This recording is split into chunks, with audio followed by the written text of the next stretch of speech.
pendahuluan, emas dan perjalanan panjangnya. Halo teman-teman, di video kali ini kita akan membahas sesuatu yang sangat menarik. Sejarah emas dan bagaimana ia berevolusi dari sekadar logam mengkilap menjadi dasar sistem moneter dunia, sampai akhirnya digantikan oleh uang fiat yang kita pakai hari ini seperti rupiah, dolar, atau euro. Ini adalah perjalanan ribuan tahun yang penuh dengan inovasi, perang, dan perubahan ekonomi besar. Jadi, siapkan camilanmu, karena kita akan menyelami cerita epik ini dari awal sampai akhir. Emas bukan sekadar logam biasa. Ia langka, tidak berkarat, dan mudah dibentuk, menjadikannya simbol kekayaan dan kekuasaan sejak zaman kuno. Tapi bagaimana emas bisa jadi raja di dunia moneter? Lalu kenapa kita beralih ke uang kertas yang nggak didukung apa-apa, kecuali kepercayaan? Ayo kita telusuri langkah demi langkah. Awal mula, emas di peradaban kuno sejarah.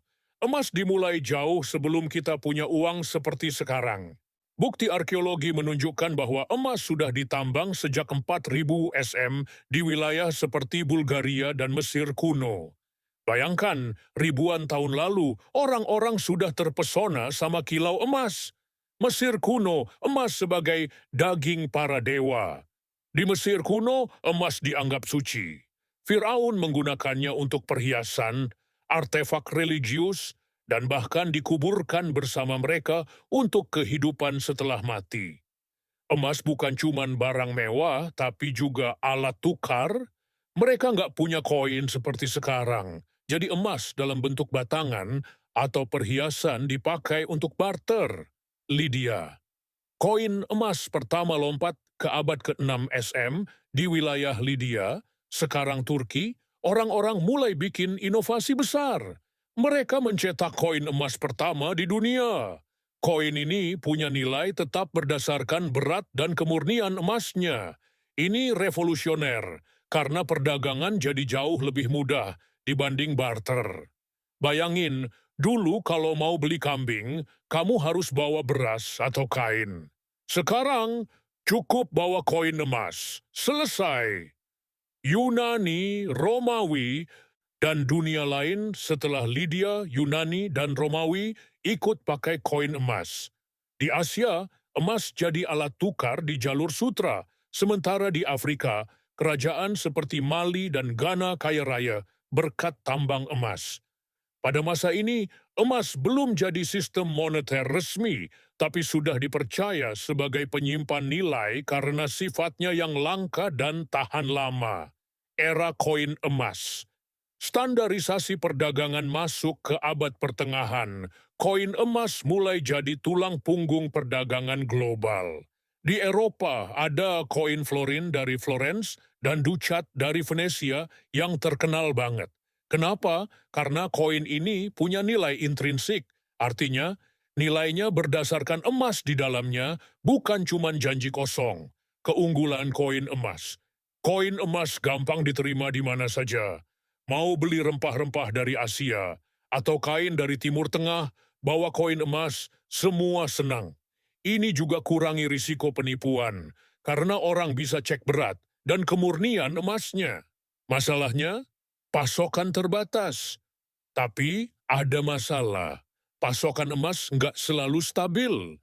Kalau tambang emas sedikit, ekonomi bisa mandek karena nggak ada cukup koin untuk perdagangan. Sebaliknya, kalau ada penemuan tambang besar, misalnya saat Spanyol nemu emas di Amerika pada abad ke-16, pasokan emas melonjak dan harga barang naik drastis. Ini yang dinamakan inflasi. Sistem standar emas, puncak kekuatan emas. Sekarang kita masuk ke abad ke-19, saat dunia bikin sistem moneter yang lebih teratur, sistem standar emas. Ini pertama kali dipakai Inggris pada tahun 1819, lalu diikuti negara lain, termasuk Amerika Serikat pada 1834. Cara kerja standar emas. Bayangin gini, $1 AS atau 1 pound Inggris punya nilai tetap dalam emas. Misalnya, $1 bisa ditukar dengan sekian gram emas. Pemerintah janji, kalau kamu bawa uang kertas ke bank, kamu bisa tukar sama emas asli. Ini bikin orang percaya sama mata uang karena ada jaminan nyata di belakangnya. Keuntungan standar emas. Stabilitas harga. Karena pasokan uang tergantung stok emas, inflasi nggak gampang terjadi. Perdagangan global. Negara-negara bisa tukar barang dengan yakin. Soalnya, nilai mata uang mereka sama-sama diukur pakai emas. Kelemahannya, tapi sistem ini nggak sempurna. Pasokan emas terbatas.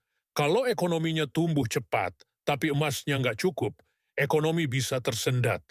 Ini namanya deflasi. Harga barang turun, tapi orang jadi susah cari kerja.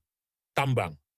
Baru, kalau ada tambang emas baru, kayak di California tahun 1848 atau Afrika Selatan tahun 1886, tiba-tiba uang jadi banyak dan inflasi muncul.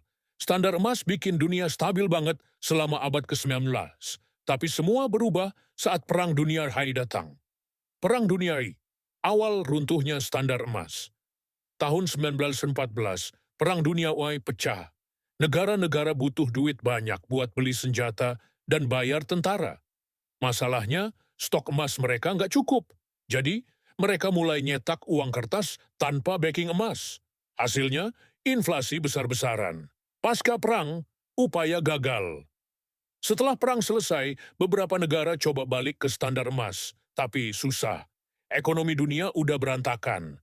Lalu, tahun 1930-an datang depresi besar. Orang-orang kehilangan kerja, bisnis bangkrut, dan standar emas malah bikin susah. Kenapa? Soalnya pemerintah nggak bisa nyetak uang seenaknya buat bantu ekonomi. Di AS tahun 1933, Presiden Franklin D. Roosevelt bilang, kita tinggalin standar emas. Warga bahkan dilarang punya emas pribadi, harus diserahin ke pemerintah. Ini langkah besar buat kasih fleksibilitas ke ekonomi. Bretton Woods, emas dan dolar. Jadi besti, setelah Perang Dunia II, dunia butuh sistem baru. Tahun 1944, 44 negara ketemu di Bretton Woods, Amerika, dan bikin perjanjian dolar awal kulio jadi mata uang utama dunia, dan dolar ini diikat sama emas. Cara kerjanya, dolar al-Kedilo bisa ditukar sama emas oleh bank sentral negara lain, harganya 35 dolar per ons. Mata uang lain diikat, nilainya sama dolar, jadi stabil. Keberhasilan. Awal selama 1950-an dan 1960-an dunia makmur. Perdagangan lancar, ekonomi tumbuh, tapi masalah muncul. Nixon shock, akhir Bretton Woods, Asia Ilo mulai boros, Perang Vietnam, program sosial, lalu. Dolar kebanyakan beredar di luar negeri. Dan negara lain takut harus nggak bisa bayar emas kalau ditagih. Akhirnya tahun 1971, Presiden Richard Nixon bilang, dolar nggak bisa ditukar emas lagi. Ini disebut Nixon shock, dan Bretton Woods runtuh. Dunia masuk era baru, uang fiat. Era uang fiat, kepercayaan. Jadi raja. Sekarang kita pakai uang fiat. Apa itu?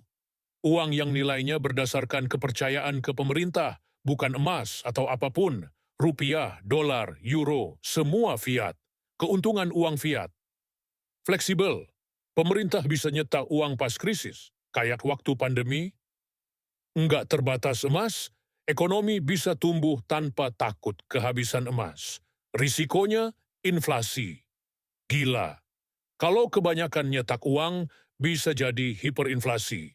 Contohnya Zimbabwe, uangnya sampai nggak ada nilainya. Kepercayaan, kalau orang takut sama pemerintah, nilai uang bisa ambruk.